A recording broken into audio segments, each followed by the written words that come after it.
السلام علیکم سامعین، 13 جمادی الاولیٰ کی تاریخ شروع ہو چکی ہے، 15 نومبر ہے۔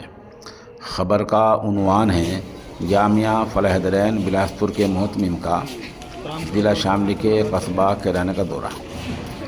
جامعہ اسلامیہ فلاح درین بلاسپور کے محتمم مولانا اسماعیل صادق اور ان کے شریک کار مولانا میر زاہد مکھیالی اور نبیرہ حضرت سنسار پوری مفتی عزیر صاحب نے آج قصبہ کیرانہ کا دورہ کیا ہے۔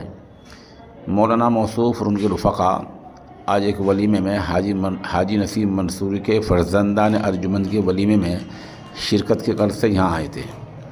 اس دوران ندوۃ العلماء لکھنؤ شاخ جامعۃ السعادہ بھی پہنچے، جہاں مولانا محمد عرفان ثاقب قاسمی، مولانا ریاض احمد تھانوی اور علماء کی جماعت نے آپ کا استقبال کیا۔ اسی دوران مولانا موصوف اور ان کے رفقا قصبے کے قدیم دینی ادارہ اشاعت الاسلام پہنچے، جہاں ڈاکٹر عظمت اللہ خان، قاری ساجد خان، مولوی سفیان، مولوی نعمان وغیرہ نے ان کا استقبال کیا۔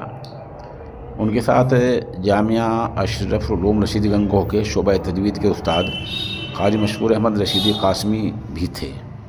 ساتھ ساتھ مولانا موصوف نے یہاں ادارے کے ذمہ داران سے تعلیمی امور پر تبادلہ خیال کیا۔